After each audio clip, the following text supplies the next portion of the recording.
Hi friends, welcome back to our channel Harsha Krishna Telugu vlogs. ఈరోజు మన వ్లాగ్లో వచ్చేసి మా ఆడపడుచుకైతే ఒడిబియ్యం అయితే పోస్తున్నాం అనమాట. మేము ముగ్గురం కలిసి. ఇంకా ఈ ఒడిబియ్యం ప్రాసెస్ అయితే ఎట్లుంటుందనేది అయితే మీరంతా వీడియోలో ఎక్కడ స్కిప్ చేయకోకుండా అయితే చూడండి. ఒడిబియ్యం అంటే మామూలుగా మనం బియ్యంతో పోస్తాం కదా, అలా కాదనమాట. ఇక్కడ వచ్చేసి మేము గోధుమలతో అయితే ఒడిబియ్యం అయితే పోస్తున్నాము. అది కూడా మీరు గోధుమలు ఎందుకు పోస్తున్నారు అనేసి అయితే కొంతమందికి తెలిసే ఉంటుంది. తెలియని వాళ్ళకైతే ఇంకా మేమైతే చెప్తానన్నమాట.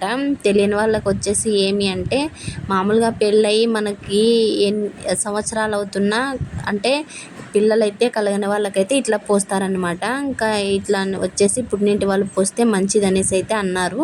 అట్లనేసి అయితే ఇంకా మా సాయి వాళ్ళకైతే ఇంకా సంతానం కోసం అయితే మేము ఇంకా ఇట్లా అయితే పోస్తున్నాం అనమాట. తప్పుగా అయితే అనుకోకండి ఎవరు కూడా. ఇంకా నేనైతే ఇంక ఈ ప్రాసెస్ అయితే ఎలా ఉంటుందనేది అయితే చూపిస్తాను మీకు.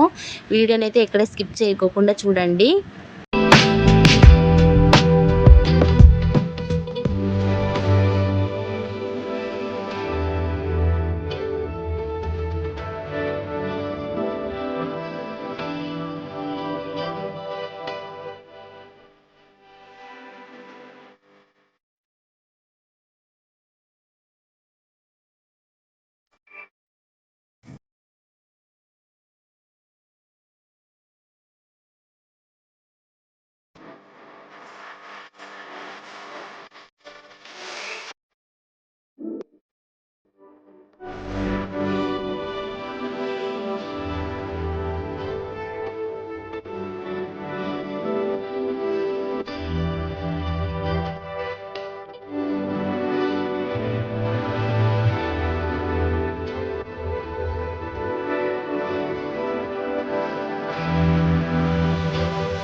ఇంక ఇక్కడ వచ్చేసి మేము ముగ్గురం అవుతామనేసి అయితే 5 మంది వేద్దామనేసి వాళ్ళ అన్న వాళ్ళతో ఇద్దరితో వేయించినాం అనమాట. ఇంకా మా ఆయన అయితే వెరైటీగా వేసినాడు అనమాట, ఇటు సైడ్ నుంచి ఇటు సైడ్ కానీ మేమైతే చెప్తున్నాను అనమాట. ఇంకా మా బావ వచ్చేసి ఊరికని తలపైన ఒకటి అనేసి చెప్పినాము. ఇంకా వాళ్ళ ఇద్దరు అన్నలు మేము ముగ్గురు వదినళ్ళం అనమాట. 5 మంది అయితే మనస్ఫూర్తిగా అయితే మా పాపకైతే దీవెనలు అయితే ఇచ్చినామన్నమాట. ఇంకా మాకి ఉంటుంది కదా ఎట్లయినా కూడా కొంచెము అట్లా అయితే మనస్ఫూర్తిగా అయితే ముగ్గురు కలిసి మంచిగా అయితే ఒడిబియ్యం అయితే పోసినాము మా సాయికి అయితే. ఇంకా తర్వాత అయితే గుడి దగ్గరికి అయితే పోయేసి ఇంకా గుడి దగ్గర టెంకాయ కొట్టుకునేసి అయితే ఇంటికి అయితే వస్తాము. ఇంటికి వచ్చిన తర్వాత అయితే ఇంకా మా అక్క అయితే బేళ్ళకైతే వేసిందనమాట. బియ్యం పోస్తున్నాం అనేసి అయితే బేళ్ళకైతే వేసింది. ఇంకా అవైతే కుడమలు అయితే చేయాలి మేమైతే. మా సైడ్ అయితే కుడాలు అంటాము, కుడాలు అయితే చేయాలన్నమాట. ఇంకా పిల్లలందరూ ఉన్నారు కదా వాళ్ళు తింటారనేసి అయితే ఇంకా మేము మళ్ళీ చిన్నగా ప్రయత్నం అయితే చేయాలా. ఇంకా గుడి దగ్గరగా వచ్చేసిన తర్వాత అయితే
వచ్చేసి రక్షణ కోసమే పెట్టినారనమాట. వాళ్ళు వాళ్ళ పెద్దలు 4 చెట్లు అయితే పెట్టినారు. ఇదైతే మొగ్గ చూడండి ఎంత బాగుంది.